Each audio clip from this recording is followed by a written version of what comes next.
Good morning, I'm Sierra McDowell. And I'm Riley Alexander. And welcome to Rouge News. It's September 25th, 1999, and the top news stories we have today look over the past 50 years of journalism. Some of the things we'll be discussing covers big moments on television, such as the Kennedy assassination, Apollo 11, the Juice's car chase and trial, the USA Today paper debut, and the invention of the internet and the impact of it on households. TV was created in 1927 by a 21-year-old inventor by the name of Philo Taylor Farnsworth.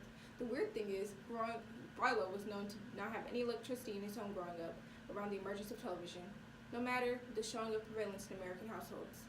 According to Statista.com, in 2000-2001, there was reported to be 102.2 million households with TV devices in them. Today, in 2018, the number has certainly increased to 119.6 million families with television. Considering our increased number of screens to watch television on, we now have tablets, phones, gaming systems, and even computers that show television.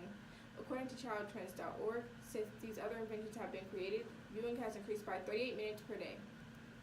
In other news, we will now be taking some time to talk about the biggest events in American history. The Apollo 11 launch, the Kennedy assassination, and the Juice car chase and trial. The Juice was an All-American football player, also known as O.J. Simpson, who was accused of murdering his ex-wife, Nicole Simpson, and was found not guilty October 3, 1995. According to Time.com, this brought in 150 million viewers. The assassination, known to be our own 35th president, John F. Kennedy, also caught America's eye. According to Reuters.com, 45.4% of U.S. homes where the television had their sets in use. Apollo 11 moon landing. Buzz Aldrin and Neil Armstrong on July 16, 1969 at 9:32 a.m. were launched into space to get to the moon. This was not only a big opportunity for the men, but also for America. There was no doubt that people weren't at home tuned in.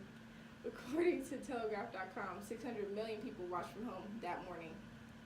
Now, let's pause and travel to the year of 1982, where the USA Today newspaper held its first debut.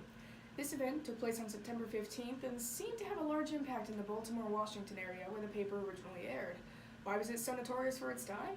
It was said to have shorter stories and bolder color, which seemed to be the main reign of its success to this day. Hold on, Riley. This just in. Our reporter America has managed to catch an interview with quite the journalist. America?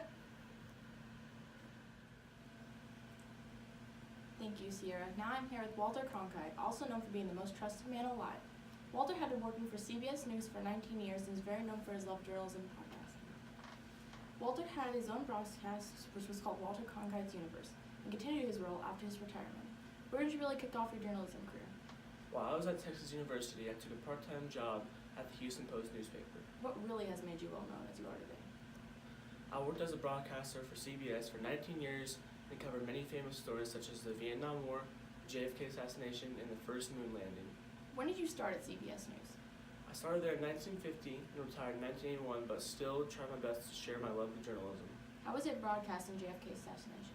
It was really hard for me to report the news to America because he was very admired by a lot of people, including me. My voice was shaky and couldn't believe it. Nobody could really believe it had happened. But it felt memorable for me to be a broadcaster who could really inform the people of JFK passing. Wow, thank you so much for the amazing interview, Walter. Now back to you, Riley, with the information of the invention of internet and how the effect it's having on households. Thank you, America. January 1st, 1983. The moment the world would never supposedly be the same. I'm, of course, talking about the day the internet was invented. However, it didn't really kick off until 1990 when a man named Tim Berners-Lee made the World Wide Web. According to the company, NUA Ltd technology had and has become so popular that over 248 million people use it nowadays. Well, I sure seemed to learn something today. How about you, Riley? Indeed, I did, Sierra. Hopefully you did too. And if not, there's always until next time. Until then, Rogue on, Avon.